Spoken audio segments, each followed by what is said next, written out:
Good morning, dear student. This is Salma Aftab, and today we are going to discuss our next property, that is metallic character. Okay. In the last class we have discussed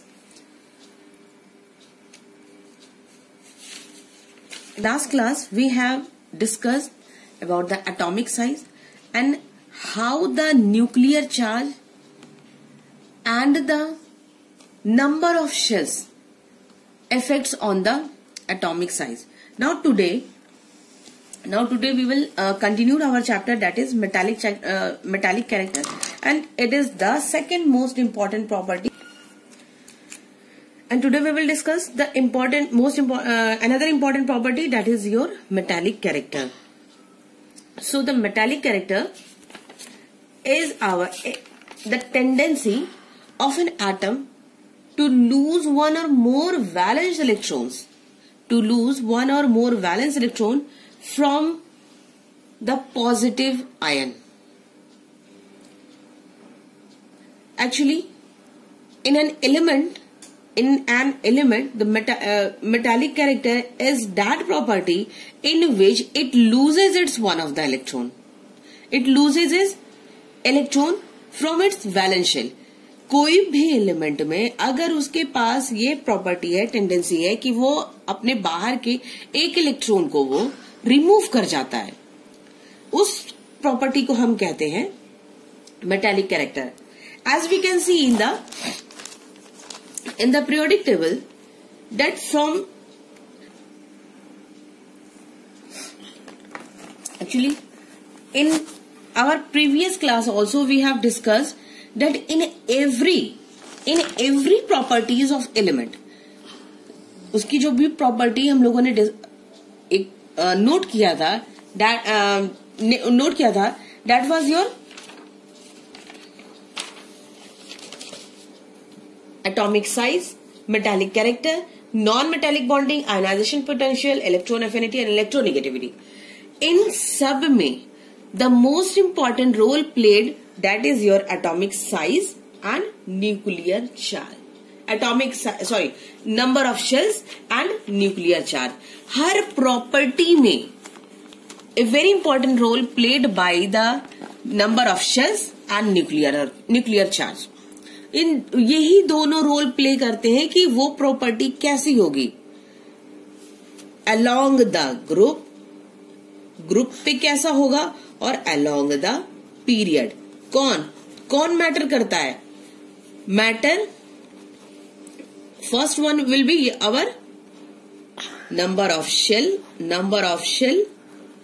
and second is your nuclear charge.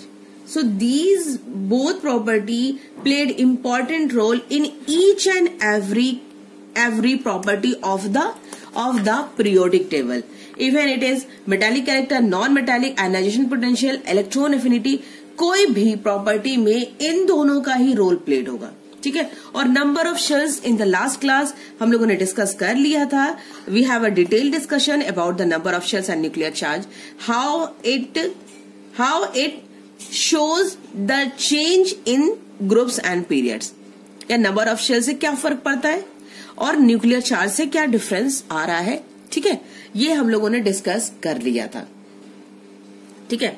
Now तो इसी अब context में हम लोग को metallic characters discuss करना है. And metallic character is the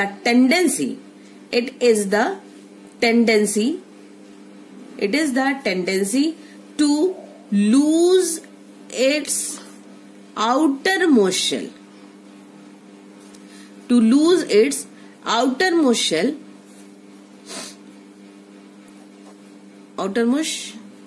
electron to lose its outermost electron to form positive ion बनाने के लिए जो भी इलेक्ट्रॉन निकल रहे हैं उसी को हम कहते हैं मेटालिक कैरेक्टर. किसी भी मेटल से अगर पॉजिटिव इलेक्ट्रॉन निकल रहे हैं then to form positive ion. So number of shells, it was our atomic size. Number of shells determine the atomic size. And nuclear charge, ठीक है। तो as we move down the group, as we move down the group और as we move from left to right, यही property पढ़नी है। इसी के context में we have to study each and everything.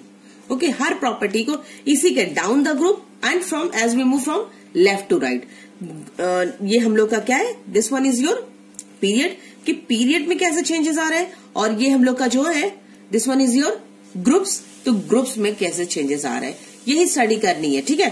तो नाउ मेटालिक कैरेक्टर की अब हम बात करेंगे। तो metallic character is our, ions को लूज करने की टेंडेंसी है। नाउ तो ग्रुप में क्या चेंजेस आएगा, ग्रुप में तो as we move down the group, ठीक है, ये ग्रुप में हम जा रहे हैं बेटा, नीचे की तरफ जा रहे हैं। This is your 7 period, but हम इसको अगर मूव करा रहे हैं तो it means it is as we move down the group, as we move down the group क्या चेंजेस आएंगी, जैसे जैसे हम नीचे की तरफ जाएंगे,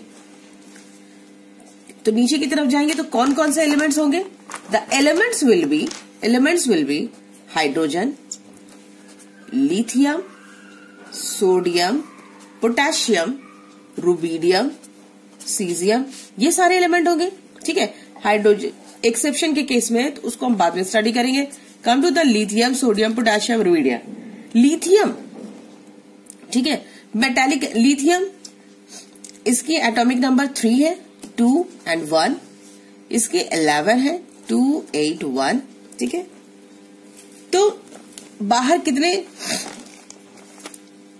यू कैन सी 11, 19, 2, 8, 8, 1, सब में इलेक्ट्रॉन कितने हो रहे हैं बाहर वाले शेल में। In our outermost shell the electron is 1, electron कितने बन रहे हैं, 1 ही तो बन रहे हैं। तो that's why as we move down the group, तो क्या होगा, मेटालिक कैरेक्टर इंक्रीज हो रहा है और डिक्रीज हो रहा है, ये बताओ। Because the number of shell is increasing, number of, पहले 2 शेल है, लिथियम की कितनी शेल है, लिथियम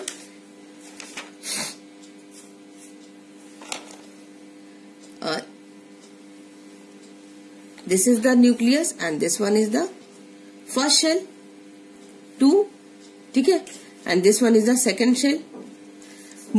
सोडियम में जब जाएंगे तो सोडियम में जब जाए, this will be the nucleus and this is the first shell, second shell and third shell.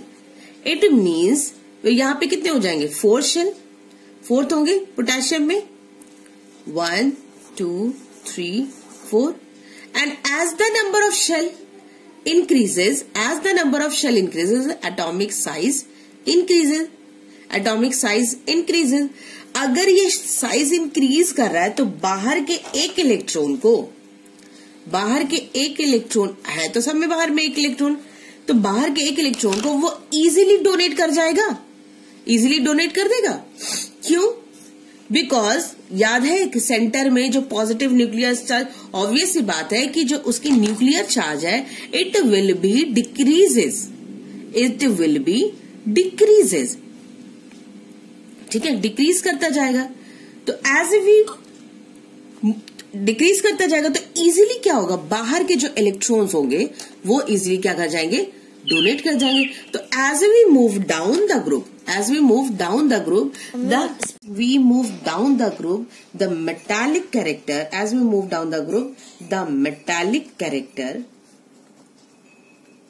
metallic character increases. Okay, as we move down the group, the metallic character increases. Now, what about the periods?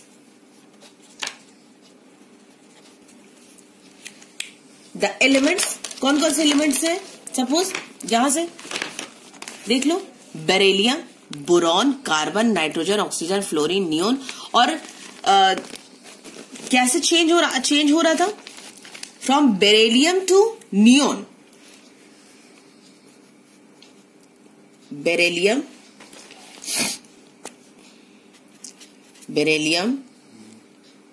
Boron, carbon, nitrogen, oxygen, fluorine, neon. जब यहां से क्या हो रहा था कि number of shells remain same, number of shells क्या था, सेम था, but only the number of electrons were increasing, only the boron 2,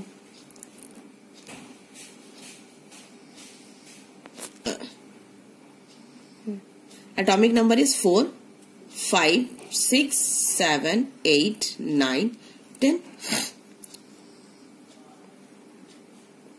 This is our nucleus and this is the both the shells, and again this is the nucleus and both the shells. Only the electron is increasing in each and every cell. First shell it has 2 electron and second shell it has again 2 electron, 2 plus 2 4, and again in second shell we have 3 electron. Okay, in carbon we have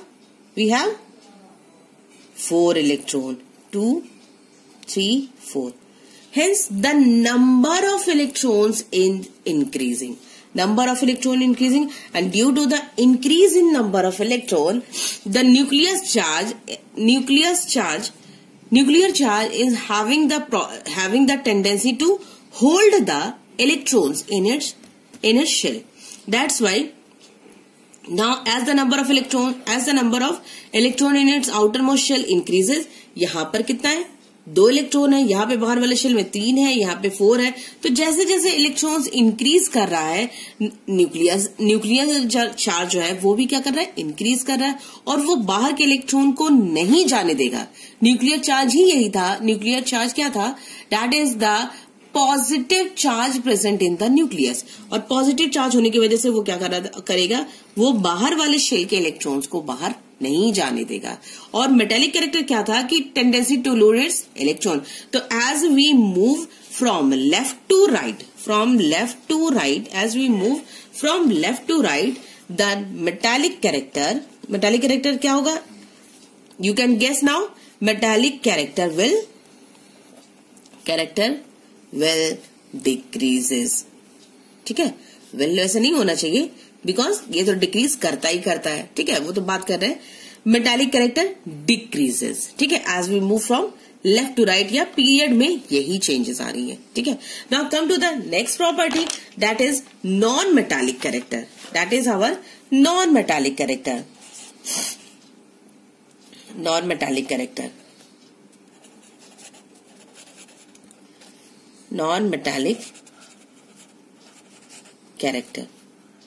okay, non metallic character वो lose करने की tendency उसकी नहीं होगी, बल्कि क्या होगी, in fact it has the tendency to accept the electron और to gain the electron. It means the non metallic character can be defined as the tendency of an atom,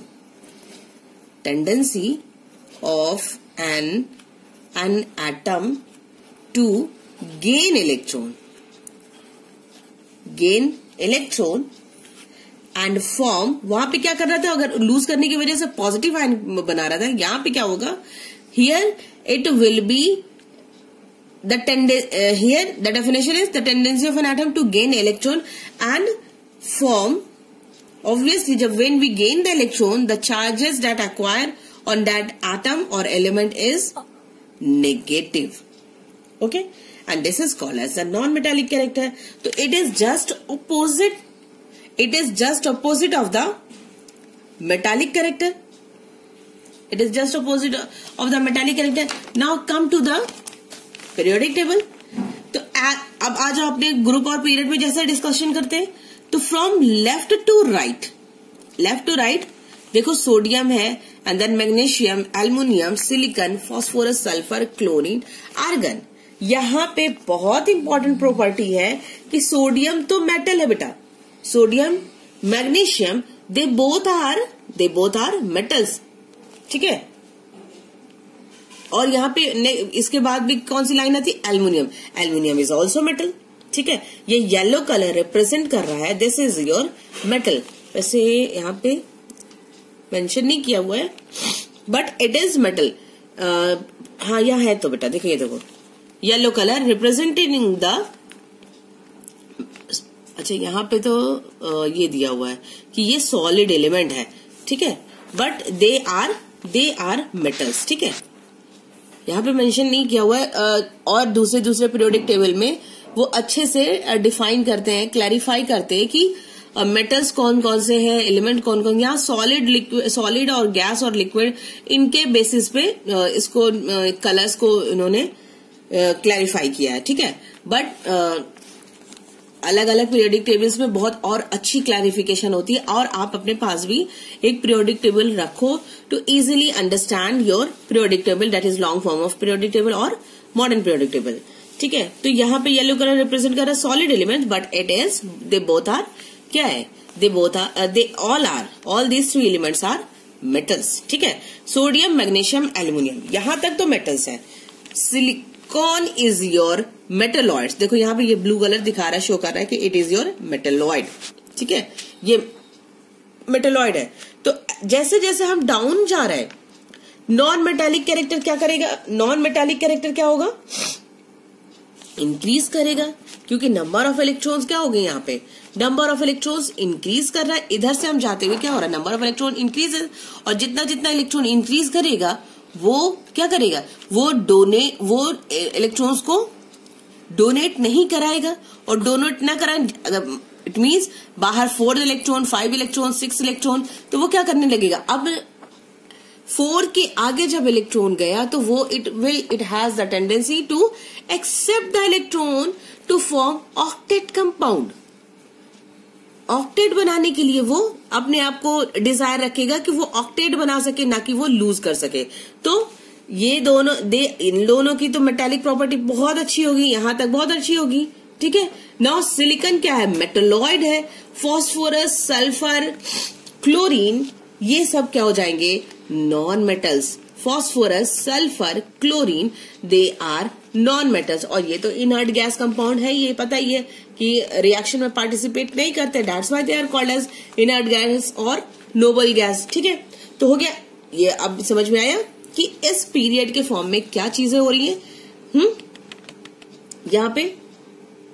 और now come to the group में as we move down the group, ठीक है। तो यहाँ पे क्या समझ में आया, यहाँ पे इस वाले फॉर्म में metallic character, non metallic character increases. वहां पे मेटालिक कैरेक्टर क्या था, इंक्रीज कर रहा था। और यहाँ पे as we move from down the group, non metallic character क्या होगा, डिक्रीजेज। ऑब्वियस सी बात है कि नॉन मेटालिक कैरेक्टर क्या होगा, डिक्रीज करने लगेगा, ठीक है। क्लियर है कि किस बेसिस पे हम समझ रहे हैं। तो बेटा एकदम पीरियोडिक टेबल अभी तुम लोगों को थोड़ी सी प्रॉब्लम हो रही है कि 9th क्लास में इतना बेसिक नहीं समझे थे, ठीक है। समझने की कोशिश करो कि अब आ गए हो, you are in the board class, and due to the board class you have to face your board exam. और बोर्ड एग्जाम में क्वेश्चन आपके बुक के, कॉपी के, पर्टिकुलर जो क्लास में पढ़ाया गया है, इट इज नॉट नेसेसरी कि that question will only come in your examination, ठीक है। क्योंकि in board examination from other school student, they are also having their board exam. दूसरे स्कूलों के बच्चे भी, अलग अलग स्कूलों से बच्चे आते हैं, उनको भी आईसीएसई बोर्ड एग्जाम देना पड़ता है। तो अगर हम सिर्फ अपने बुक से अगर कंसल्ट करेंगे, सिर्फ एक ही चीज पर जो आपके टीचर पढ़ाएंगे, तो उस पर अगर आप फोकस करेंगे कि हाँ बस यही आएगा, तो ऐसा नहीं होगा, ठीक है। आप लोग को जो पढ़ना है उसको बेस से क्लियर करना है। और यहाँ पे पीरियोडिक टेबल, यहाँ से बेस स्टार्ट होती है बेटा, बेस स्टार्ट होती है। इसको कोशिश करो कि पूरी तरीके से इसको क्लैरिफाई करो। और again and again I am saying you कि पीरियोडिक टेबल के चैप्टर में से जो मैंने पीरियोडिक टेबल को बताया है और उसकी वो प्रॉपर्टीज, एटॉमिक नंबर, उसको बताया है, उसको बार बार देखो, ठीक है, बार बार देखो। और ये चैप्टर आज हम यहीं पे फिनिश कर रहे हैं, ठीक है बेटा, ये चैप्टर को यहीं फिनिश कर रहे हैं। और हम जल्दी से जल्दी शाम तक हम आपके लिए दूसरी ये रिकॉर्डिंग या लेक्चर हम लेकर आते हैं। मे बी ऑन बोर्ड, ठीक है, लेकिन यहां तक चैप्टर कंप्लीट करो और नोट्स कंप्लीट करो और अच्छे से पढ़ाई करो, ठीक है. Do study hard and well focus on your board exam, because this year you are having your board exam and this is the first experience for you. जो 12th वाले बच्चे होंगे उनका तो सेकेंड एक्सपीरियंस होगा, बट 10th वालों के लिए this is your first experience. और यहाँ पे प्रॉब्लम बहुत ज्यादा होती है क्योंकि जस्ट हम लोग 9th से आते हैं. 9th का क्राइटेरिया जो था वो थोड़ा डिफरेंट रहता है. 10th में टोटली ये क्या हो जाता है, चेंज हो जाता है. तो अपने जो गोल है, एम में बेटा, उससे डिस्ट्रैक्ट नहीं हो, ठीक है, डिस्ट्रैक्ट नहीं हो. हमेशा अपनी पढ़ाई पे फोकस करते रहो. जहां प्रॉब्लम है यू कैन आस्क, ठीक है. Feel free to ask any type of question regarding the chapter, ठीक है. So till then do the revision of the chapter, and बेटा अच्छे से जितना पढ़ाई कर सको करो, ठीक है. Till then stay safe, stay home and good bye.